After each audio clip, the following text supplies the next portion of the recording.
Hello, ঠিক আছে ঠিক আছে, ও আজকে আজকে আসা হবে না তো? ঠিক আছে, কোনো অসুবিধা নেই, কোনো অসুবিধা নেই। বুঝলি পাউন, আজকে মা আসবে না, মা আজকে দাদুর বাড়িতে থাকবে। আমি আর তুই তাহলে রাত্রিরে বিরিয়ানি অর্ডার দিয়ে দিই।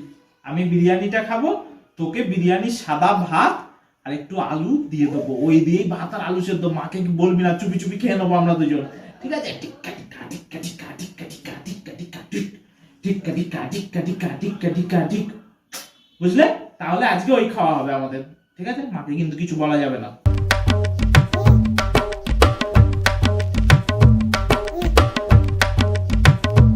এ কি? ও ঠিক আছে, চলে এসছো? ও কোনো ব্যাপার না। আরে আমি তো তাই শাওনকে তো তাই বলছিলাম যে শাওনের জন্য সেরেলাক বানাই, আর আমি রাত্রিরে রুটি আর বড় বড় সিঙ্গাপুরি কলা এনেছি। চলো আজকে রাত্রিরে রুটি আর সিঙ্গাপুরি কলা খাওয়াই ভালো। শীতকালে সিঙ্গাপুরি কলা আর রুটি দারুণ লাগে খেতে, গরম গরম হাতে করা রুটি আর সিঙ্গাপুরি কলা, ঠিক আছে? আর শাওনের জন্য আমি করছি, সেরেলাক করছি। আরে আর বলো না, তখন থেকে খালি ফোন ধরে সুইগি জোম্যাটো এইসবগুলোকে খুলে ফেলছিল।